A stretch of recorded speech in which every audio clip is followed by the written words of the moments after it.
Hello everybody, my name is Seamus Byrne and I'm just going to give you a short little talk on the High Cross here in Kells, County Meath.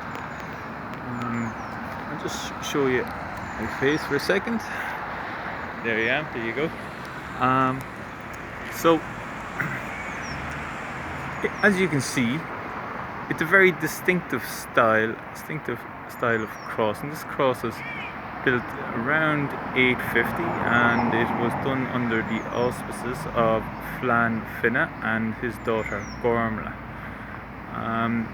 And in the town of Kells we have 4 crosses and the remains of another small one. Those other crosses are up the top of the town in a Protestant graveyard.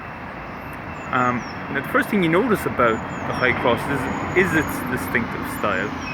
You can see the way the cross and the circle meet, and the first instance of that I've seen in my research is that I've seen it inscribed in monuments in Egypt, and that makes sense because it was the Coptic Christians from Egypt that brought Christianity to Ireland, and these were known as the Desert Fathers, and they started off the monastic tradition under Saint Anthony in the desert. And in fact, Saint Anthony is depicted quite regularly on these crosses as a result. And the monastery here in Kells was given to Columkill, one of our main saints here, really, and by some people would say he's a real patron saint. It was given to him by the High King Dermot O'Carroll in 536. But it wasn't until 804 that a monastery grew out of here. And when the Vikings attacked Iona, the monks up there retreated back to Kells because it was a safer place for them to be, or so they thought, until the Vikings came in 814 and attacked here as well. So this would have been built a short time after that. And it would have been probably a tribute to St. Columkill, because like the Book of Kells here, so a lot of people have heard of it, and the Crozier and the Cattock, a lot of these artworks were dedicated to a saint.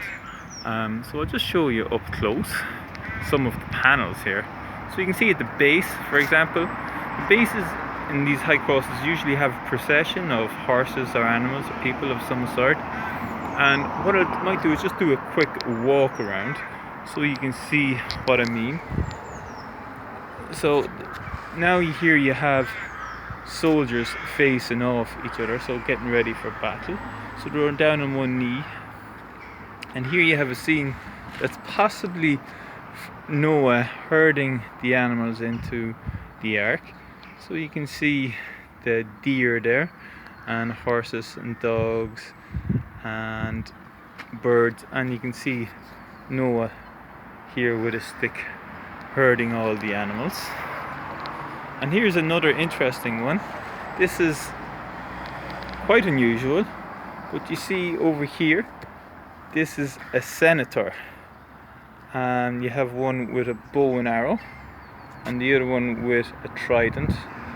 And here you have 2 birds holding a lamb and a fish, both representing Jesus. So this isn't a scene from the Bible, because this is more classical imagery. None of that is associated with the Bible, and that just points to the Coptic Christians, because they would have been made up of Greek and a few different tribes around the area of Egypt and Alexandria, going back 2,000 years. So just a quick one. If you see this here, this is Jacob wrestling with God or an angel, and he was one who gave his name to Israel. Israel means to wrestle with the angel. And I'll just show you a few more here. Here you have just some basic spirals, and this here would have been Jesus in the tomb according to the Bible of St. Peter. There was actually 20 different Bibles written, and most people were only aware of 4, but there's actually 20 of them written, and that we know that comes from Peter's version of it, because you see here you have two soldiers asleep. I don't know if you can see that. And up here you have a big cross and two angels. And that version comes from St. Peter. So this would have been Jesus, and his head in here would have been open, and there would have been a peacock breathing new life into Jesus. So this is the resurrection scene. And above him, according to some people, this is King David being claimed by his warriors, and according to others, it's Jesus in glory, and this relates to Psalm 24 of the Vulgate Bible. And above that you have, over on the left, Adam and Eve and the tree of life. On the right you have Cain and Abel, and you see Cain there is ready to kill his brother, but he has a big hurley. So that just shows you these stonemasons were Irish. So some people think that they were French stonemason that made these in connection with the Charlemagne Empire from Aachen, but it's more likely that they were actually Irish. And up the top you see David in the lion's den with 4 lions around him.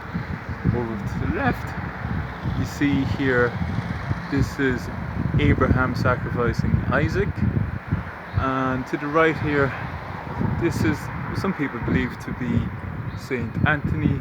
I don't know if you can see it there, Saint Anthony, and what looks to be like a man with goat horns on his head, possibly the devil tempting Saint Anthony in the desert. And above that you have possibly David playing the lyre, or it could be the Annunciation scene. So not everyone agrees on what these panels mean. So that was just a short little introduction to the High Cross here in Kells. And if you have any questions, you can just ask me below. Alright, thanks very much for your time, and hopefully talk to you again. Bye for now. Slán leat.